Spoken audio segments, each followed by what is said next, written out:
Namo Buddhaya.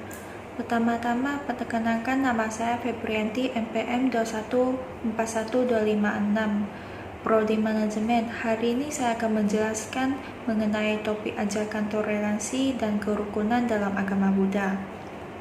Menurut Kamus Besar Bahasa Indonesia, toleransi adalah sikap saling menghargai atau membiarkan pendirian, pendapatan, kepercayaan yang berbeda atau bertentangan dengan diri kita sendiri.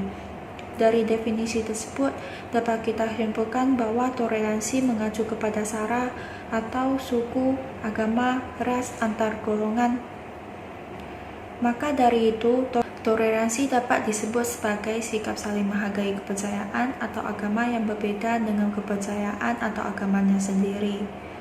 Dalam Buddhisme, toleransi sangat jelas diajarkan selama 45 tahun berkhotbah Sang Buddha, telah mengajarkan bertoleransi dalam beragama meskipun tidak secara spesifik. Toleransi yang diajarkan juga sangat kompleks dan mudah dipahami. Salah satunya yaitu 4 sifat luhur atau Brahma Wihara yang terdiri dari metta, cinta kasih, karuna, belas kasih, gurita, simpati, dan upeka, keseimbangan batin. Metta adalah cinta kasih universal, cinta kasih yang tanpa pamrih dan ikhlas. Layaknya cinta seorang ibu kepada anaknya. Kalimat ini sebagaimana yang tertuang dalam syair Karaniya Metta Sutta. Cara mengembangkan metta adalah pertama kali metta harus dilatih terhadap dirinya sendiri. Ketika melatih metta, pikiran harus tenang, positif, dan bahagia.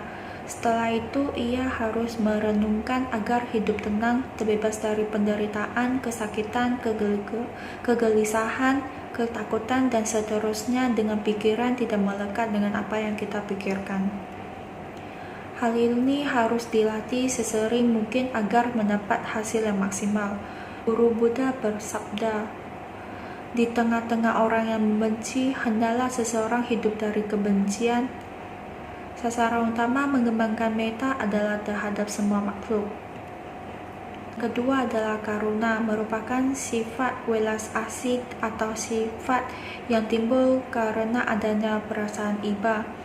Dalam Jataka diceritakan di mana Sutasoma sebagai seorang bodhisatwa telah mengorbankan dirinya demi menolong seekor macam betina kelaparan yang ingin memakan anak-anaknya sendiri yang masih kecil guna menghilangkan laparnya.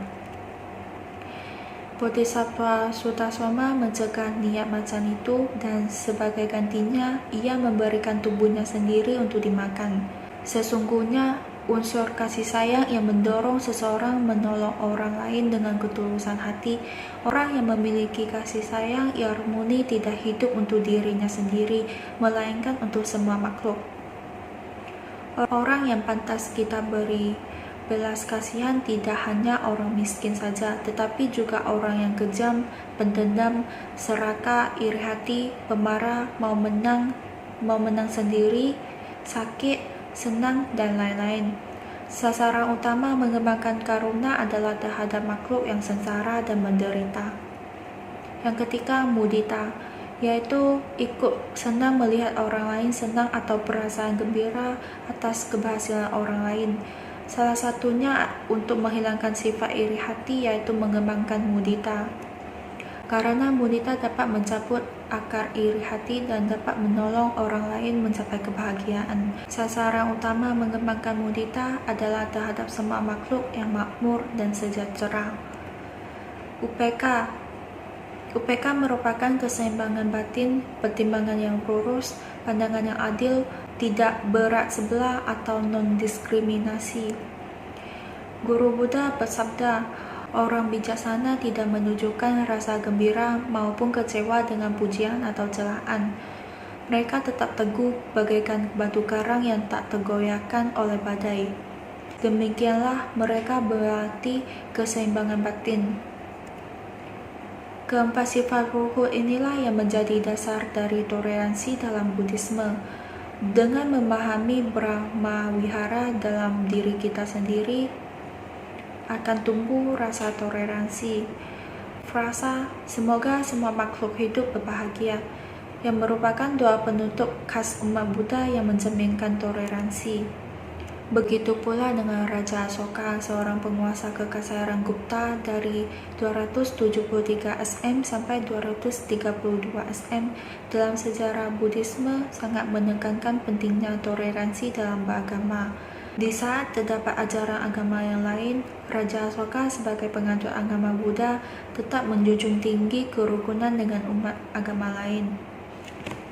Sekian dari saya mengucapkan terima kasih. Soti Hotu Namo Buddhaya.